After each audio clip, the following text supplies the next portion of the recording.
Iwayan Agus Wartama alias Agus, pria difabel yang berdomisili di Mataram, Nusa Tenggara Barat, dituding melakukan pelecehan terhadap seorang mahasiswi. Ya, berdasarkan barang bukti, Agus menjerat korban-korbannya dengan cara memanipulasi pikiran mereka.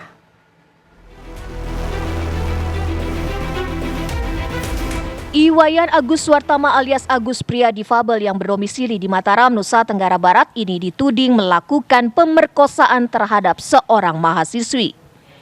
Saat Agus ditetapkan sebagai tersangka, ranah maya beramai-ramai mempertanyakan tindakan polisi.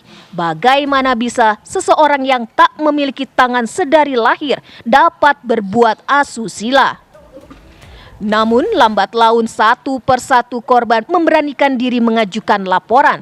Total sudah ada 15 korban yang mengadu, 2 diantaranya masih di bawah umur. Agus menjerat korban-korbannya dengan cara memanipulasi pikiran mereka. Dan cepat merekam melalui handphone korban. Karena diletakkan di bawah, tidak nampak gambarnya, yang hanya nampak suara.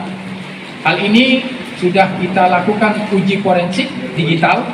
Kita minta bantuan dari IT, dari Pinsus untuk mengangkat video ini untuk dijadikan salah satu bukti pendukung bahwa korban ataupun pelaku ini memang benar ada interaksi dan ada kalimat-kalimat yang memanipulatif, ada kalimat-kalimat yang memanfaatkan kelemahan korban. Ini yang kami akan dalami. Setelah menjalani hukuman sebagai tahanan rumah, akhirnya Agus pun kini ditahan. Tim TV One mengabarkan. Ya, untuk mengetahui lebih lanjut mengenai hal ini pemirsa, kami ajak Anda berbincang dengan Asisten Pidana Umum Kejati NTB bersama dengan Bapak Agus Irwan Setiawan. Selamat malam Pak Agus. Selamat malam Mbak Vena, Mbak Karen. Ya. Apa kabar? Ya, baik Pak. Pak Agus, ini untuk tersangka Iwayan Agus Wartama. Maaf, Irwan Mbak. Oke, baik Mbak. Pak Irwan. Baik, Pak Irwan, untuk tersangka Agus ini sudah memenuhi unsur objektif dan juga subjektif sehingga kemudian diputuskan untuk dilakukan penahanan selama 20 hari ke depan? Siap, jadi tadi Mbak sekitar jam 11 siang kami menerima pelimpahan tersangka dan barang bukti dari penyidik Polda NTB. Kemudian setelah kita periksa oleh tim JPU, kemudian dilihat syarat objektif dan syarat subjektif.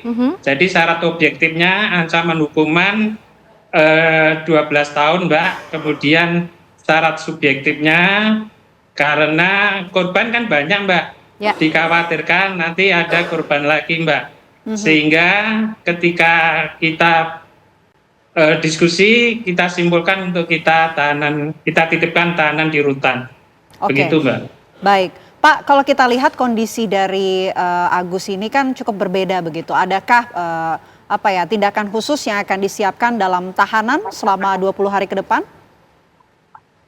Jadi begini Mbak, beberapa waktu yang lalu tim JPU didampingi oleh penyidik dan KDD Komisi Disabilitas Daerah sempat mengecek atau mengontrol kondisi sel di Lapas Mataram Mbak. Ya. Jadi di sana memang sudah dari awal sudah tersedia memang untuk antisipasi kalau ada tahanan disabilitas Mbak. Jadi pihak Komisi Disabilitas pun juga waktu itu ikut dan memahami, dan di sana juga disediakan pendamping nanti Mbak untuk si terdakwa ini Mbak. Baik, Pak Irwan, kabarnya Agus dan juga lewat kuasa hukumnya ini sempat meminta pertimbangan atas penahanan ini. Seperti apa yang disampaikan? Jadi permohonan baru tadi masuk tadi siang, sedang kita pelajari, kita telaah. Nanti mungkin dalam waktu dekat kita bisa simpulkan. Itu Mbak. Adakah mungkin penanganan khusus psikologis terhadap Agus ini? Karena kalau kita lihat merespon bahwa Agus ini akan kemudian ditahan begitu, ia juga sempat mengancam begitu untuk melakukan bunuh diri. Seperti apa respon dari pihak Kejati? Jadi gini Mbak, pengalaman kami Mbak selaku penuntut umum Mbak, yang namanya tahanan Mbak, biasanya tidak ditahan terus masuk tahanan, ada semacam beban psikologis memang Mbak.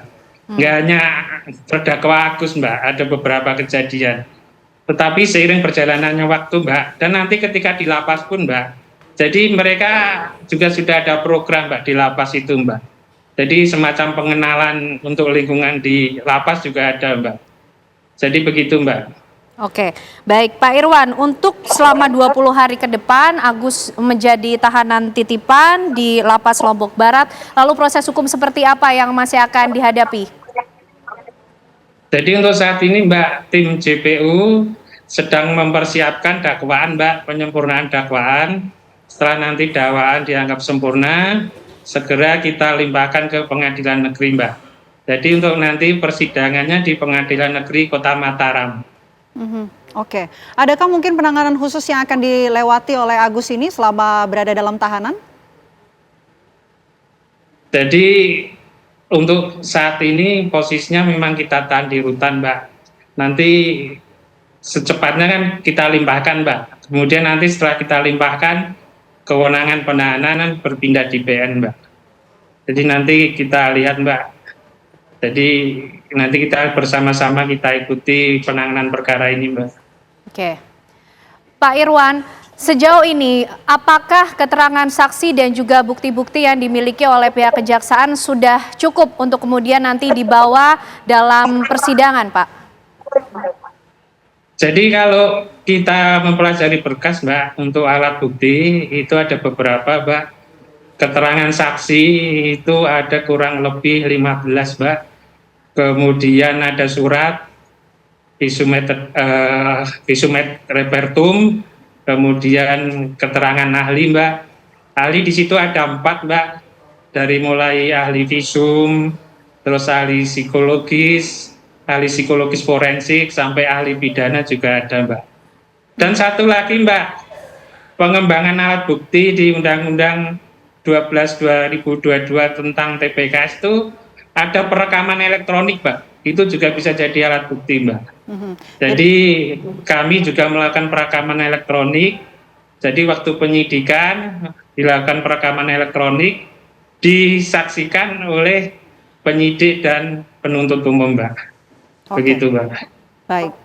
Tentunya semua barang bukti telah memenuhi semua unsur dan juga telah menghadirkan sejumlah ahli-ahli begitu ya Pak. Apa yang akan dilakukan selanjutnya Pak dari pihak Kejati begitu dalam kasus ini? Ya setelah ini kan kita limpahkan Mbak. Nah, setelah itu nanti kita nunggu kapan penetapan hari sidang.